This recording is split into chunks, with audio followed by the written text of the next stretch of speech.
And hello, everybody. Welcome back to the Grand Tactician Confederate States Let's Play on the very hard mode. This will be the final episode of this Let's Play campaign. If this video is your first time seeing this, I will post the first video and playlist up here in the corner, and also links in the description. But this will be the final episode as the Confederate States seek to secure a victory and their independence in this latest episode of the Grand Tactician, the Civil War. Started before the official release and going on into all the patches is already patched up to 105, as this ongoing series has been more of a playthrough and learning the game as we go, and we have learned quite a bit. August 14th, 1862 sees the strategic situation almost a victory here for the Confederates. We need to get to about 25 national morale on the Union side before they can come to the bargaining table and sue for peace. The main strategy revolves around the Midwestern states, Ohio, Indiana, and Illinois. Illinois sees the largest Union concentration of forces, and we have our Army of the West under A.S. Johnston with about 64,000 men, keeping a large Union force at bay near Springfield. Several battles fought throughout the middle and southern part of the state, as you can see.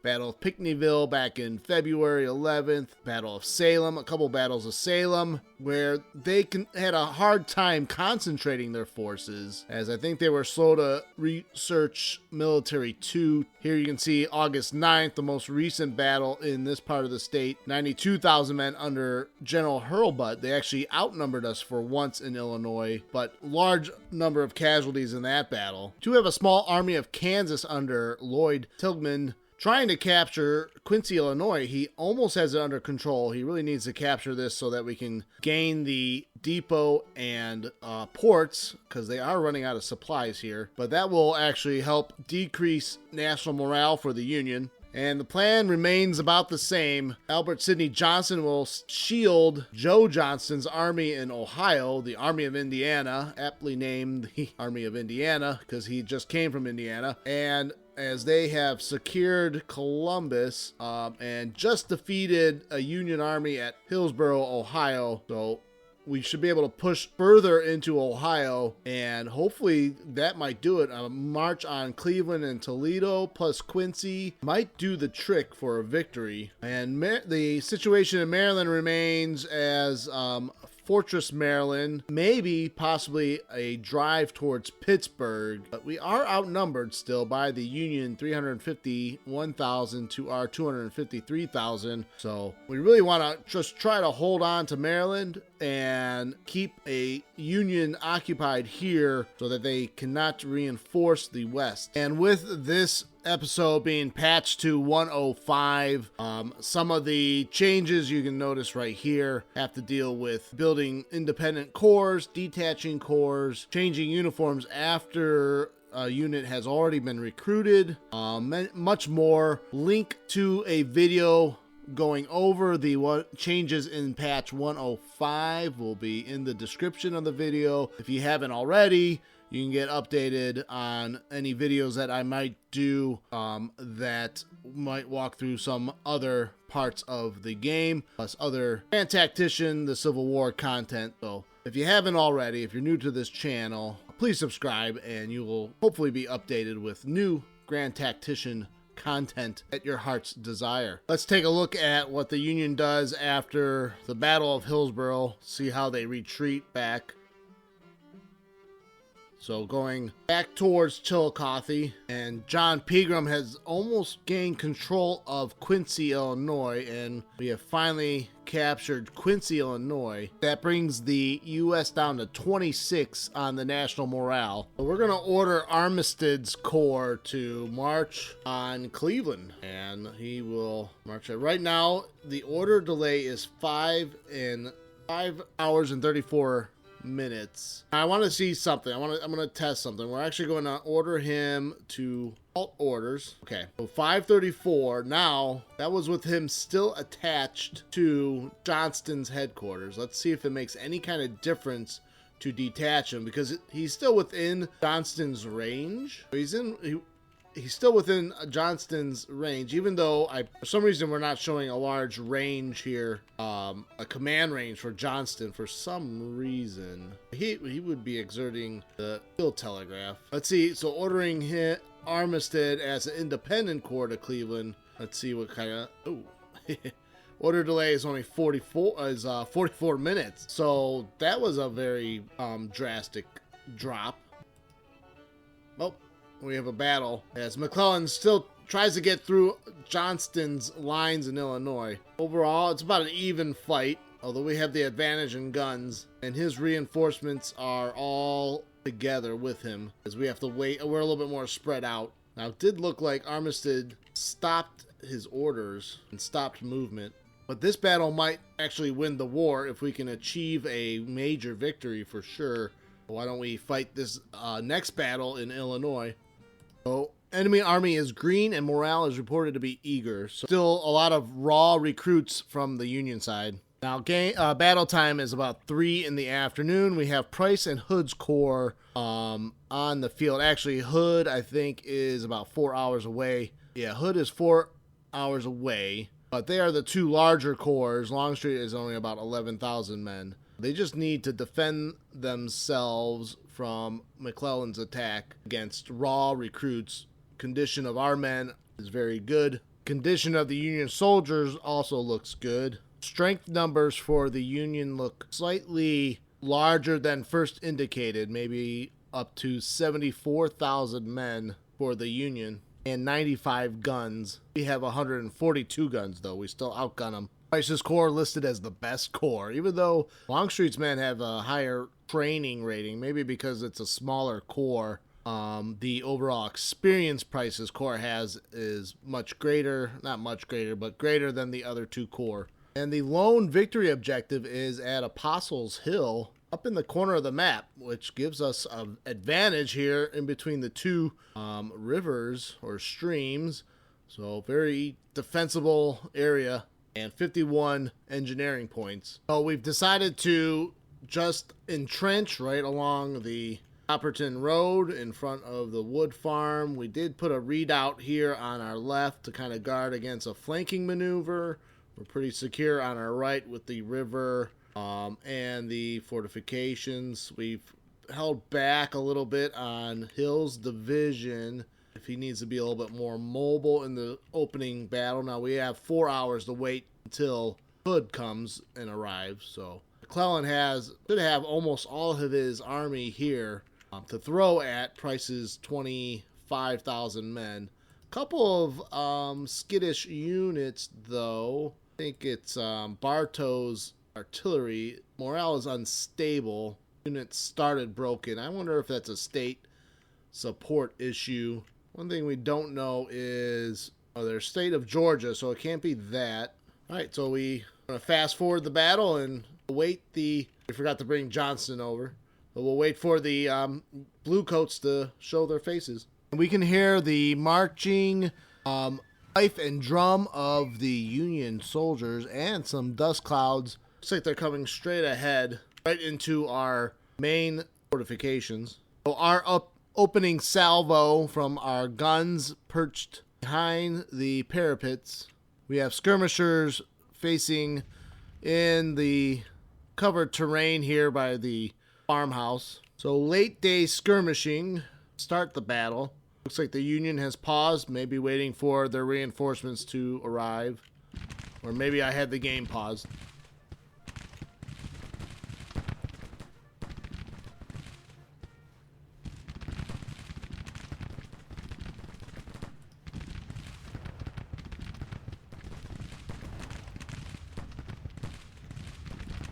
You can see the Union kind of spreading out, maybe probing to see what they can find, maybe a weak spot.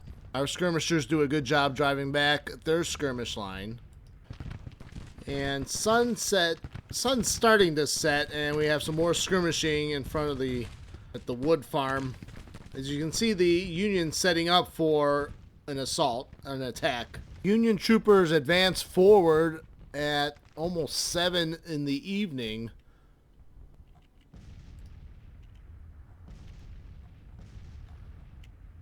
They're going right for those guns. I'm going to send James McBride's brigade to attack White's brigade. Try to get all firepower right on that White's brigade, that lead brigade there.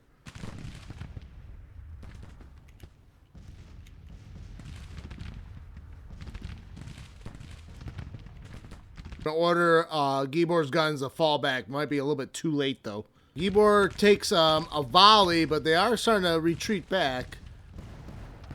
We need our supporting Clark's brigade, and they are actually driven back.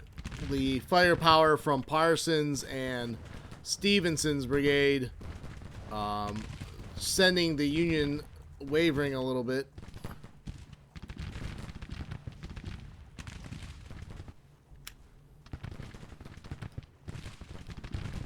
So that White's brigade falling back. Parsons still opening up on them. They've lost 324 men. Union looks to assault the center against Kirkland. Shorten our range here.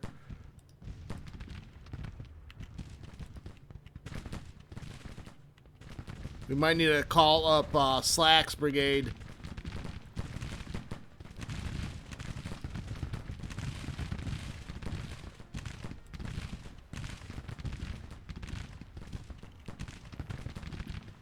McClellan getting a little aggressive here at the late hours of the day.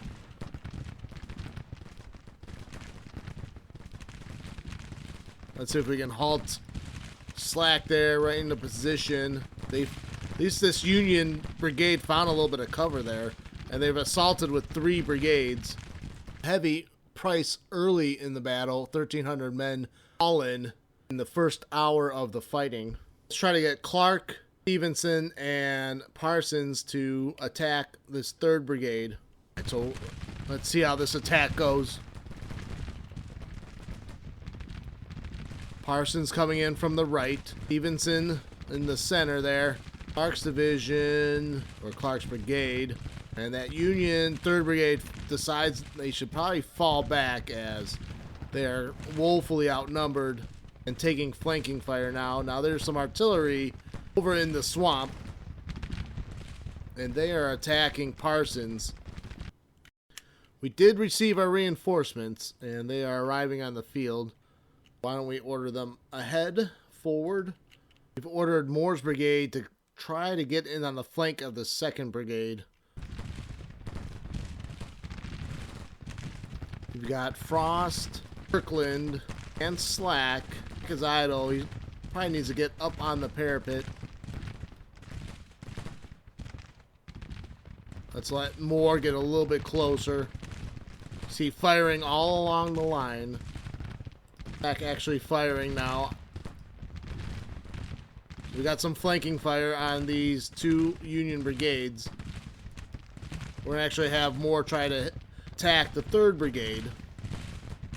An interesting one-on-one fight going on between Henry Walker and the 1st Brigade Light. Looks like Walker's brigade getting a lot better of that situation, inflicting 562. I don't know if there's any artillery fire. Maybe Bartow. I don't see the target on there. Just Walker's men with the Springfield rifle musket and medium range. Watching the fighting on the right here. We have a local superiority of numbers. It looks like they're still firing from the cannons that we can see the muzzle flashes, but not the cannon themselves anymore. We are driving back that 3rd brigade. They've lost 800 men. Fighting on the left, still pretty fierce firefight, and 8 o'clock in the evening now. As Raines' division still holding strong. Ross' resilience pretty good. Kirkland's taking a few casualties. These 3 Union brigades look like they are toughening it out, though. They're taking heavy losses.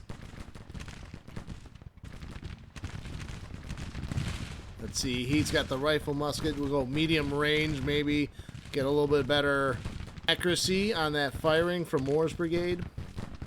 He just earned himself another star, I think. Readjust our lines since the threat on our right is not severe anymore. Vincent's going to come over to aid Walker's brigade and maybe try to drive this 1st brigade out from in front of them. We have a retreating Union brigade now and some wavering. We need to get Moore's brigade to face forward now that Robinson's detachment tries to fire on their flank. Nelson has arrived. But as we approach nightfall, I think we're just going to hold them back for now. The Ultima ratio is on the field. Artillery reserve. Brigade Kirkland's a little bit lost resilience. Stevenson actually lost 400 men. Parsons looks good, taking some artillery fire. Move up, we might be able to move up Gibor over here on the far right. And it looks like the Union, most of the Union brigades are wavering and falling back. So the first wave for nightfall has fallen back in haste. Have inflicted 7,500 casualties on that assault, R1200. We should be hitting nightfall any moment now. And there we have it, end of the day. Troops resupplied. We'll hit continue. Longstreet arrives also now. So this gives us 74,000 men to confront the 48,000 men of the Union side. Headquarters report shows a little bit different of 64,000 Union men to our 58,000 on our side. With the 52,000, that would be infantry. Total of 62,000, almost 63, now with Longstreet's corps arriving. Now, I can't remember if the Union has reinforcements coming in as well. The strength report shows 62,000 or 64,000 total men, but it's only the Army of Illinois that has suffered casualties. We do see, it looks like Major General Patterson is wounded. So here's the dispositions on the next day. We've brought in Hood's Corps as a reserve and relief force for Price's men that have been fighting. They're kind of intermingled a bit, but within their respective division commands. Hill and Cheatham, I think there's one other, and Raines' division of Price's Corps are in there, and along with, you have Walker's division that is going to help take over the offensive. We're probably going to do kind of a hammer and anvil type situation. Longstreet's on the left as the hammer across Howell River or stream. Donaldson of Hood's Corps is also supporting that anvil, large anvil, but with a nice open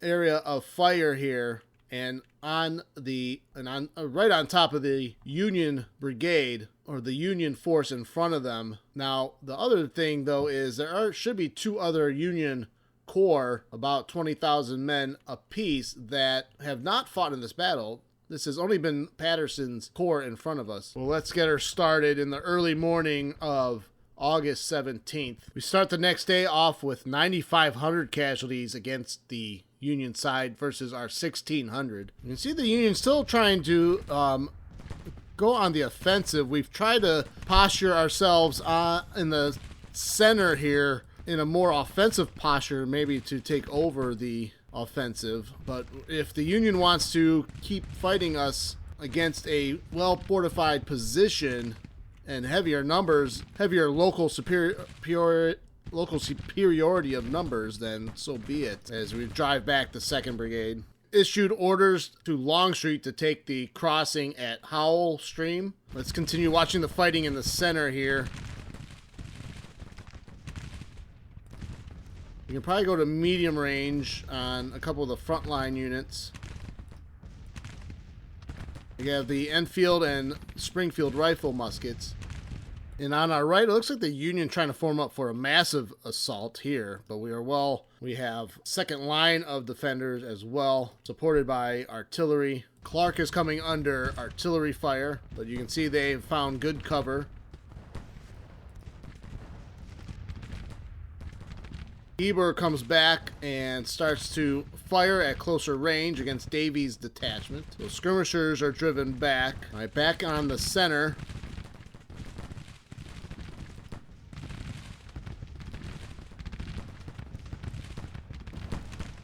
And you can see just the Union, they get in close, but then they are driven back right away.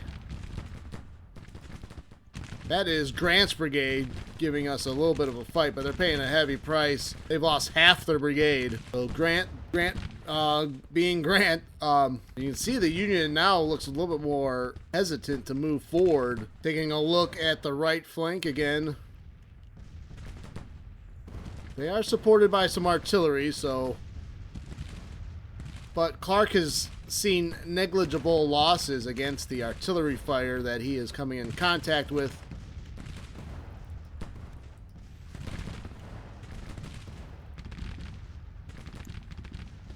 And you can see some of the brigades, the Bluecoats, inching forward. Longstreet has been getting into position on the left flank. And we might even be able to capture some stragglers now from Grant and Robertson. We are going to push forward in the center to try to link up with Longstreet and put some more pressure on the Union line there. All right, so Longstreet on the left moving forward. Cheatham and Rains' division sending some men forward as well. There's Morrell's Corps. So even though we saw Morrell's Corps, that's actually Patterson's army, because there's actually three 20,000 man army on the Union side. So we haven't seen any other of the Union armies here. So we got to be careful not to get, especially Longstreet doesn't want to get flanked. So he's anchored right now by Spencer's Bay and the river in front of him. Union trying to attack the center here. Eber and his guns with some infantry support firing at that 3rd Brigade. So you can see they are trying to push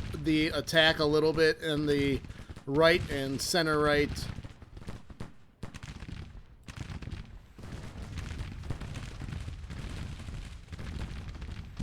These are really well-trained men here under Parsons and Clark.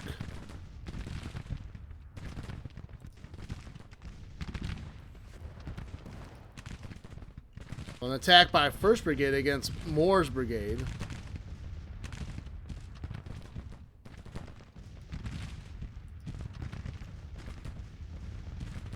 The Union staying kind of on the offensive, and we won't go on a full go assault here, as we'll let them keep running into us. Eber losing men. They're trying to knock out this artillery battery in the center. More fighting in the center. Oh, it looks like Fournet's got to fix or straighten out his line, so let's fix him. He's getting flanking fire.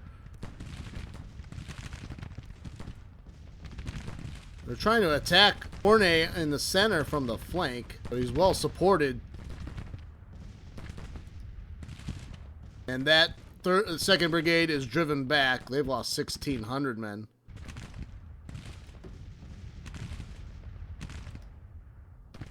Now 15,000 casualties on the Union force, about 20%. Longstreet is sending Loring across the river. We've ordered Moore to continue moving forward with Slack as well. We might be able to move Kirkland forward too, as it looks like the Union might be starting to move back as they've probably detected Longstreet on the right flank. We might be need to order a general assault now. So let's start moving our men forward.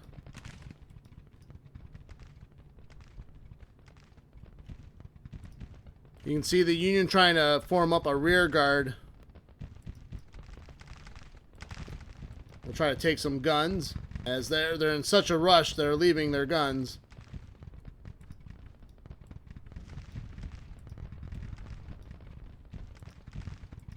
And the pursuit is on. They haven't even called a retreat yet, but they are falling back quickly. Although they still have a lot of manpower. Although we're trying to pick off some of these slower brigades or the rear guard brigades. 16,000 casualties against the Union foe.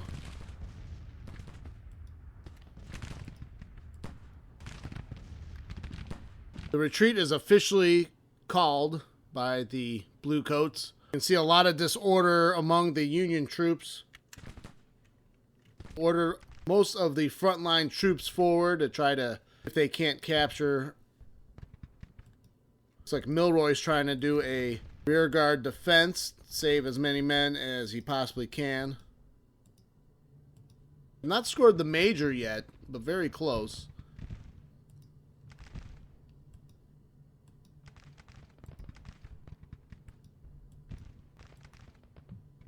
Loring trying to get in the flank of the Union force. We got some artillery there.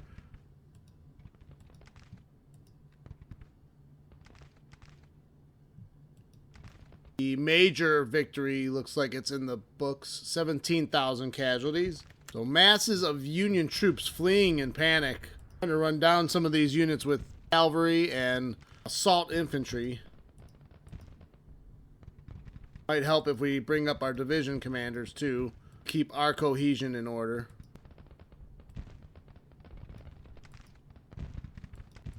Loring's division has run into a rear guard of their own of some relatively formed up Union brigades. It happened to wipe out 1st Brigade. Loring's division making his own assault with Pierce's men. Mornay trying to just run down anyone he can. And as the last second ticks down, 21,000 casualties to our 3,000. 29% of that Union force. And I think we only really faced one major corps of theirs. George McClellan, the overall commander of this, is once again defeated. Glorious victory at Vandalia again. 1st Corps fleeing in panic.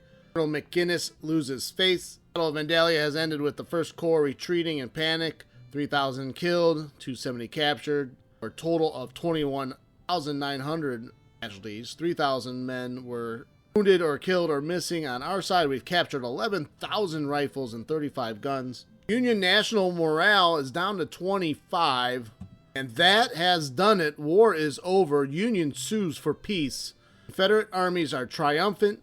American Civil War has ended with the Union Army surrendering to the victorious Confederate armies. The President of the Confederate States has called for the grand review of the armies of the Confederate capital. This grand display of the South's victorious forces on parade will fill the city full of amazed citizens to cheer the troops and hard-fought victory they achieved. The President of the United States of America is humiliated. His support is wavering, and the disgruntled population of the North demands that he stand down.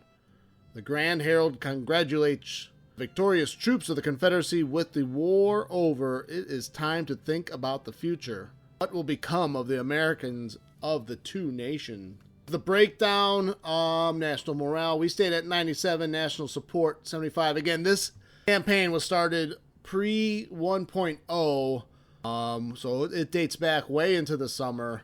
Men fielded 333,000 for the Union. We did this on 254,000 men fielded. Navy tonnage, we didn't really do much of anything with the Navy, although the AI naval mechanics have not really been fixed up until most recent patches, so the Union Navy blockade was a non-factor to say the least. Although you can see our economy was starting to suffer a little bit. If this war would have went on longer, probably would have started feeling a lot of support dropping in our states. Battles won 33 to 2 losses. Total casualties 223,000 total casualties on the Union side versus the 85,000 on the Confederate. We did not try to get Europe involved, and European relations were at 0. Trade warfare wasn't too bad, actually. They didn't really institute any kind of major blockade, so that's probably part of the reason. Weapons industry 4.2, so we didn't really get into a large weapons industry. Neither did the Union side.